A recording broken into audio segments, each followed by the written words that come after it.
Hello, everyone, and welcome to Innovations That Color the Future.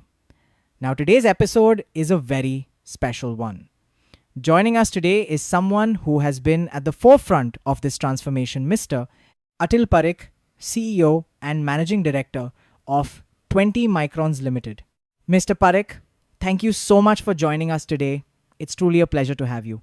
Thank you, Amit. It's great to be here. I'm really happy to be part of this conversation. Sir, to start with, when we look at the polymer industry today, which application segments do you see driving the strongest demand for advanced mineral additives? That's a very relevant question. If we look at the market today, a few segments clearly stand out.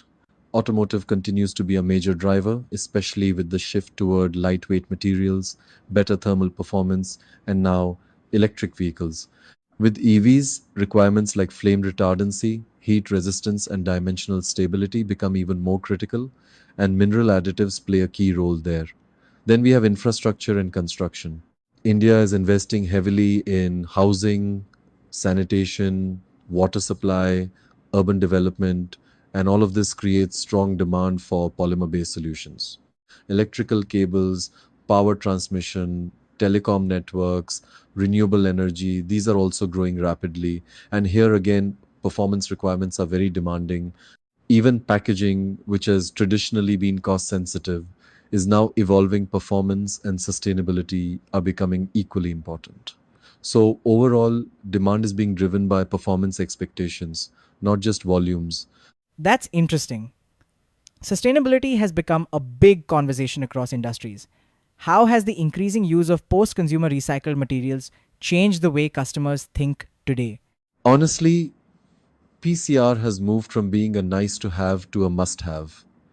Today, brands are under pressure from regulations, from consumers, and from their own sustainability commitments. So, recycled content is no longer optional, but PCR comes with challenges variation in quality, color inconsistency, supply reliability, cost fluctuations. Because of this, customers are now far more selective. They don't just want a material, they want assurance. They're looking for partners who can provide consistency, traceability, and technical support, especially in sensitive applications like food packaging. So, expectations have clearly shifted from suppliers to solution partners. Alongside PCR, bio based additives are also gaining attention. How do you see their role evolving in the coming years? Yeah, bio based additives are definitely becoming more important.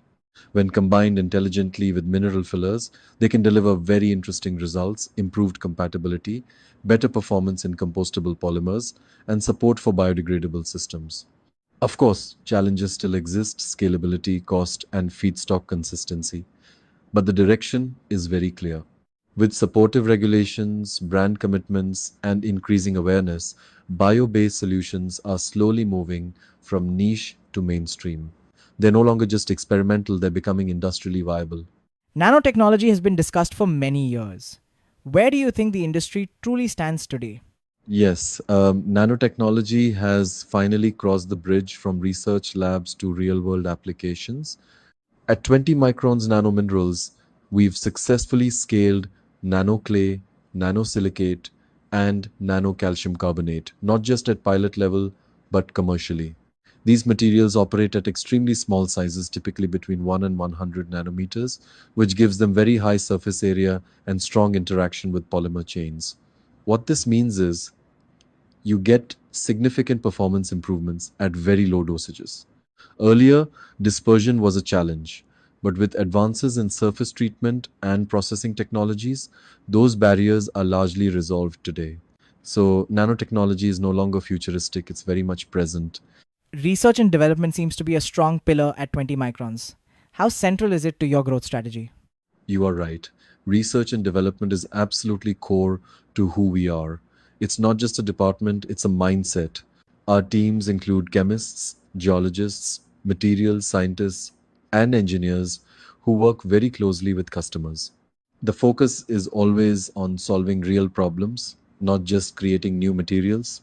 Some recent examples include ultra pure spherical talc for anti blocking applications, nano-engineered calcium carbonate for better film clarity, delaminated nano-kaolin for rubber barrier properties, and advanced wax additives for processing efficiency.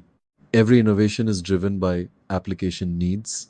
Beyond research and development, are there operational philosophies that have shaped 20 Microns' journey? Yes, one philosophy we strongly believe in is continuous upgradation. On the shop floor, small improvements happen every day in quality, yield, energy efficiency. Operators are actively involved in problem solving. There's a strong connection between manufacturing and research and development.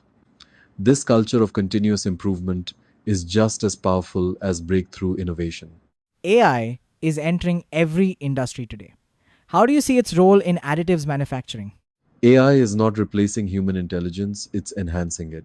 It helps us predict formulations, optimize processes, and make faster, more informed decisions. But creativity, experience, and intuition still come from people. So AI becomes a tool, a very powerful one, but human thinking remains at the center. Looking ahead, what kind of breakthroughs do you expect in mineral additives over the next few years? We'll see more multifunctional additives, materials that deliver strength, barrier properties, flame retardancy, and aesthetics together. Smart minerals that respond to external conditions will emerge, and sustainability will become deeply integrated from sourcing to end use.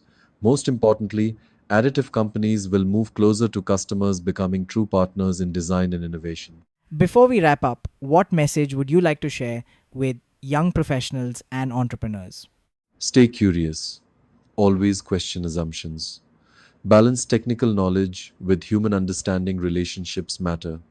And remember, impact takes time. Resilience and consistency matter more than speed.